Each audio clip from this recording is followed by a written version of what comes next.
Hey everyone, today's audio is from the third episode of our new series, Advanced Manufacturing Live, which can be found online on our X, Facebook, YouTube, and LinkedIn pages. As always, we encourage you to like, follow, and subscribe to stay up to date on all things manufacturing.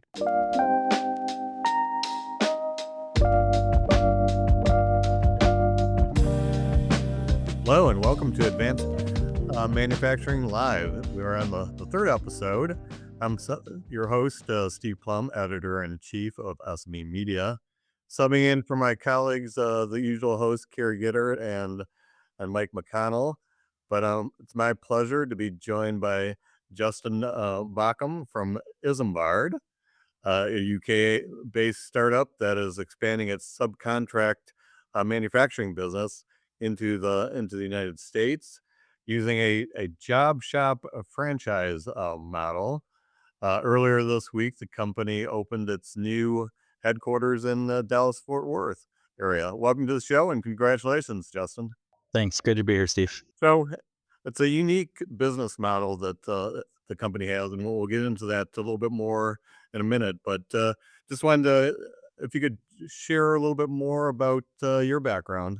I know you were in the military and worked at Amazon as a program manager and also in sales and marketing and logistics at some other companies. Yeah, no, happy to. Well, I'll try not to bore anybody, but kind of been in a lot of other industries other than manufacturing. Started off my career operating a Chick-fil-A franchise, joined the military shortly thereafter, went into Army Special Forces for a number of years, decided to leave the service when kind of my obligation was up, and went to Amazon, started off in the last mile delivery network, got to kind of play a bunch of different roles in my time there. Joined a financial tech startup on focus on dental patient lending of all things. Went into consulting for a few years, and then most recently was the first U.S. hire for Isembard and tasked with kind of expanding the business on this side of the Atlantic. So I noticed in one of your other interviews that you were talking and didn't really have any manufacturing experience before this, and had never really even considered it. What attracted you to Isambard? Yeah, so my kind of mental image of manufacturing prior to joining Isembard was very much like a large assembly line, maybe like a car manufacturer, levers being pulled, something like that. And I think within my first 10 minutes of meeting the founder, Alexander Fitzgerald, and just hearing kind of the fundamental challenges that are facing the industry and kind of this tipping point that we're at with the diminishing supply and increasing demand, in particular for critical industries like defense, aerospace, and energy. Um, I was like, I think I had this completely wrong. It had been an out of sight, out of mind kind of issue. And the more I dug into it, following that conversation, the more invested I was into doing something to help course correct as best we can. So Alexander had an interesting background too. I think he was a technical background in terms of schooling, was a biochemist, I believe, and but then went into the policy side and the communication side, and then started up another company. You know, what was the impetus for him to start Isambard? Yeah, I think he just observed an issue that nobody else was solving. It was being talked about a lot. And one thing that I appreciate about Alexander and really attracted me to this business was kind of the mentality, if not now, then when? And then if, like if we don't do something, then we're never going to fix the problem. And so just for a little bit of context, and one of the, again, early on when I met him, the company Isambard Ltd, which is the legal entity, had only been formed for about 4 months, and he was standing in the first facility there in London. And then I asked him, "Well, if you just started, why are you looking to expand into the U.S. already?" And just seeing his vision and kind of like intensity and bias for action, it was all things that I could relate to, and I was really excited about. I didn't know this was the first franchisee, but I was reading about it was a 22-year-old that was an apprentice and decided to go out on his own and join Isambard. Is that kind of the type of person you're looking for to start these franchises? Yeah, we're looking for all sorts. I like to say there's really two primary paths into franchising with Isambard. One is kind of the net new. So the gentleman that you just mentioned, Sean, joined us. He did have a manufacturing background, very machine operator, program, CNC background by trade, and so he was obviously well equipped to do the craft that is made up of operating machinery and things like that.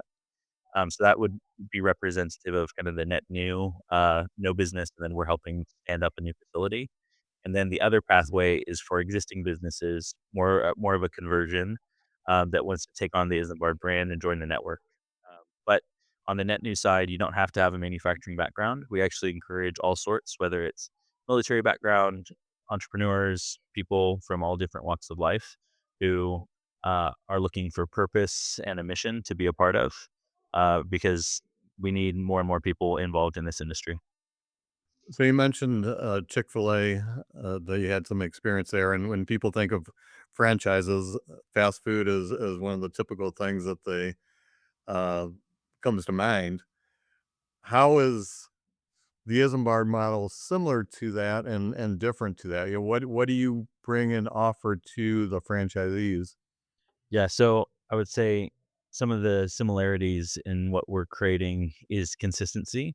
Consistency in quality and customer experience is something that we really strive for. We think that the franchise as a business model supports that. And how we achieve that is standardizing processes using kind of the same operating playbook. That's enabled by our proprietary software called Mason OS. And so in that way, very similar. There's no real difference. In terms of the value that we provide to our franchisees, being part of a network of facilities that are all operating with the same quality standards, generally the same processes, we're collectively much more competitive when it comes to winning larger contracts, whether that's directly with the government or large aerospace defense primes. And so you just have a lot of redundancy, a lot more capability that you can go out and win work in ways that it's different than a fast food franchise. Fundamentally, is we're not making simple things like chicken sandwiches. We're making things that are much more important.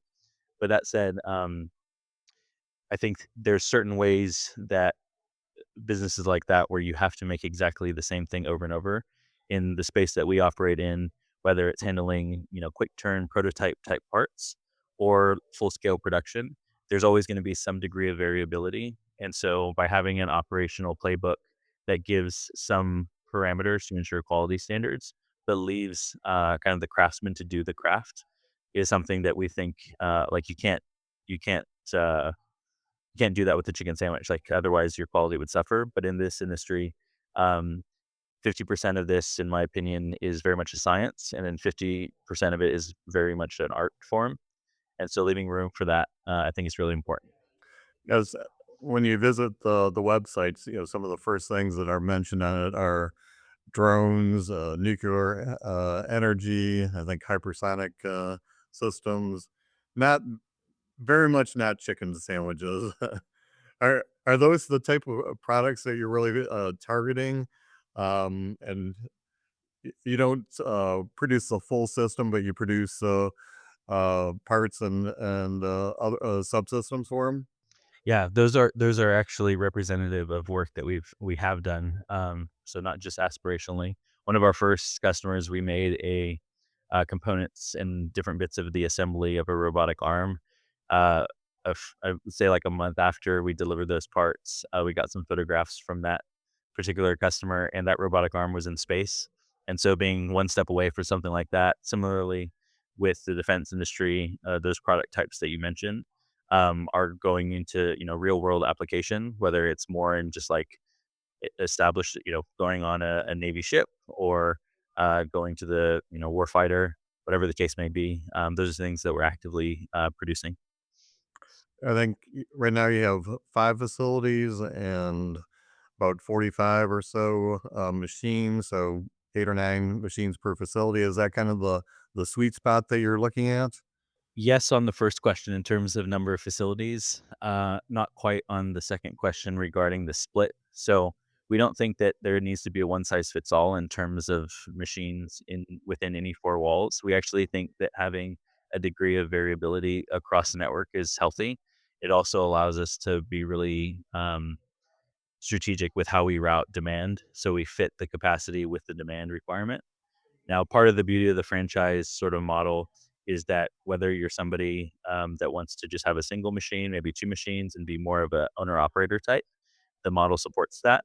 If you want more of like a large facility like the one that was shown on screen a few moments ago, and foresee yourself having 20, 30 machines and a full staff, the model supports that as well. And so part of our establishing multiple sites very quickly in the U.S., less than 8 months apart, was really to show the model supports both ends of the spectrum. So you obviously have a military background, um, and that's one of the target areas. What is the synergy between this model and that type of industry, precision machining and energy? What are some of the challenges and opportunities you see in that space? Just to clarify, if I understand the question, was it related to my military experience or the defense industry? Well, more the defense industry. Yeah, I think companies that, especially that are maybe on the newer side, whether they're venture capital backed or just privately started, and kind of like this cohort of a new generation of defense primes up and coming, I think they're realizing the pain points in our existing supply chain. And so our conversations when we're going out and facilitating discussions around how can we partner with them to produce critical components for their various hardware products. They're looking for quicker lead times. They're looking for reliability, both in quality and then just delivery schedules. And the existing kind of supply chain in the manufacturing space historically has always been distributed, and overarchingly, without going into the weeds on it, there's just kind of a diminishing supply as demand will continue to pick up. And so I think the model that we have is trying to fix some of those pain points. If I were to frame it this way, there's really three things that we're trying to solve like immediately. One is just create more capacity as quickly as we can, which is why we've gone from 0 factories to 5 factories in just over a year's time.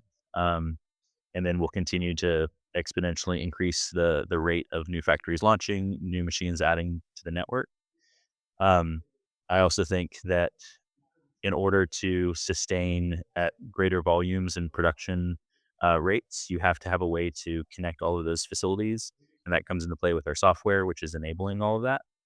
Um, but then ultimately, we need to get more supply outside of just the facilities that we're able to get up and running, which is why franchising just makes sense. And so we're trying to inject more supply into the industry by creating pathways for people to get involved.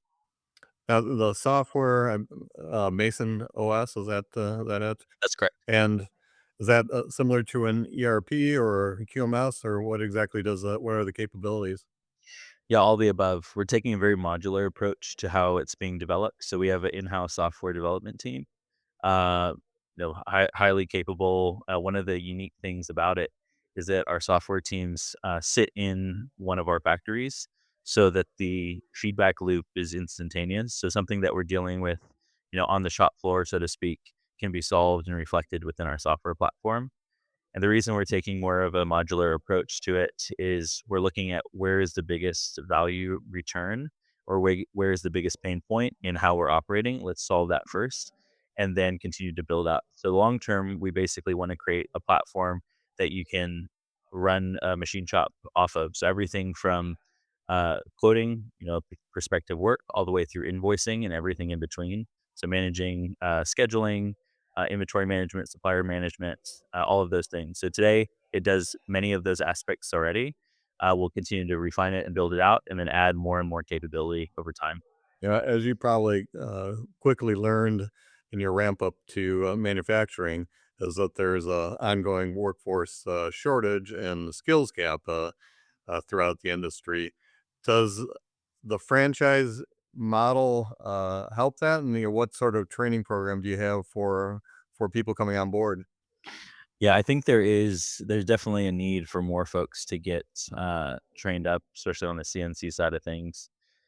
Something that we've done is uh, because we have kind of the franchisor or the corporate side, however you want to frame it, we have that capability in house is to provide some cross training avenues and then also support ramp up, especially for folks who maybe don't have as much years of experience in a particular area. We've also gone through the hiring cycles of identifying the right talent and the right capability, and so we think that we now have a pretty good understanding of what we need to be successful, and then we can transfer that. So, if somebody as a franchisee maybe doesn't have a manufacturing background, they're not having to assess on a capability that they don't really understand. We can come alongside them and say, "This is what right looks like," even to the extent of providing them a short list of really strong candidates, and that comes into play because geographically, franchisees can open all around the country, all over Europe, um, and so again, knowing what right looks like, we're able to help kind of expedite hiring the right people. So industry partnerships are key. Are you working with specific equipment manufacturers or? Yes. So one of the things in the U.S. that was top of my list when I kind of got the business started on this side of the Atlantic was every vendor, every supplier, every point of contact that I made. It was always, how can we continue to build this relationship so that they can support a larger network? For many of them, they were the first contacts that I made in a particular area, whether it was machine supplier, tooling, whatever the case is. And then we've, you know, in less than a year, built a really strong relationship, continuing to reuse them for our own expansion. But then that would obviously cascade down to the network as we continue to grow. So very much top of mind. I think it's key. You start to identify, who's going to be the best partner and be able to respond at the rate that we need them to respond at. And so something that, yeah, we're continuously, always doing. How much do you think you'll be using automation and possibly AI in the new facilities? Yeah, so our software is on kind of the back end on the developer side, and I'm not a developer, so I will try not to get out of my element here. But there is a large language model on the back end that is basically consistently taking in and ingesting all the data that we're feeding it, and so the platform in and of itself will continue to get more accurate and learn from what we're providing it. So on our side, it's just making sure that we're continuing to input the right things so that it can continue to optimize itself and then eventually become a bit of a flywheel in terms of its ability to just be more accurate, whether it's in quoting, tracking different things, and then that'll be coupled with our continued build out of the platform. Right. When I talked to you last week, you mentioned that you're in the process of meeting with three potential candidates, and I think you're at a facility right now speaking to one. How's the process going, and what's the ramp up plan for the next year or two? Yeah, so the U.S. has quite a lot of legislation around franchising. It wasn't until late last year that we legally could even offer somebody a franchise opportunity over here. And so efforts to basically continue to expand the network, sign our first few franchisees is something that really has been in the last 30 days or so. The traction that we're seeing is enormous. We had our first franchise specific event in Dallas last weekend. Had a lot of people stop by our booth. Follow on conversations are happening now and kind of filling out the candidate pipeline. I'm in St. Louis, not in Dallas at the moment, visiting a prospective franchisee who's in their final stage, and so we'll see, how that turns out. But yeah, we're very aggressively finding whether it's existing businesses that want to join the Isembard network or support, entrepreneurs, people who don't have a business that want to join. Um, Again, up until very recently, we weren't even able to offer that. So now it's a matter of just finding the right first handful, and then we'll get them up and running as quickly as we can. In terms of what our plans are for this year, we're shooting to have 8 franchisees by the end of 26, and so that's where we're spending a lot of our time. So, I imagine one of the first questions you get, and I know this will differ for each one. It's not a cutter operation, but what's the initial investment to get involved, and how does the um, the business work in terms of having orders funneled to each franchise? Yeah, so on the first part of the question, all the costs and estimations are covered in our franchise disclosure document. Because some of that information is somewhat proprietary, we don't share that super publicly. If you're interested in getting into the nitty-gritty, I just recommend people, contact us through our website or DM me on LinkedIn or anybody on the team, and they can route you to the correct place. I will say that it's less than what most people would assume. But then as part of our kind of screening and candidate process, we share that as they've gone through the initial hurdles, just to make sure that we're not just publicly disclosing all that information that's taken us quite a while to put together. Um, and then on the second part of your question, would you mind repeating that part? I've forgotten what it was, but I have a new question. And I know you got to go quick, but what's the common perception or hesitation for people that are interested but they're hesitant to take the plunge? Yeah, I think a lot of it, from the folks that don't have a foot in the industry, is there enough demand to sustain a new wave of people getting involved? And my answer to them is yes. If you just look at some of the data and statistics, and this comes from, again, having thought about this and dug into it over the last year or so. And so, yeah, just having peace of mind that the industry isn't going away. Like, we will always need to be able to produce things. And I think we're at this really critical time in history where we're making decisions like, do we continue down the road that we've been going and just losing out on this capability? Or do we actually start opening machine shops, having people cutting metal? And I think my hope is that people start seeing companies like Isembard that are actually doing something about it, not just acknowledging the problem, but actually on the shop floor. And for people that are interested in learning more, where should they go? Yeah, our website, we do publish pretty much even things that are internal to the company. We're very open and upfront about it. So that's a great first place to start. There's a franchise page, and it'll outline kind of the sequence of events, process, who to contact, all of that information. We're pretty active on LinkedIn, both like corporately, and then myself and other members of the team. And always happy to jump on a call or respond to direct messages. And there is some information about how the company name came about, which is a famous first industrial revolution pioneer, Isambard Kingdom Bruley, I believe. Brunel.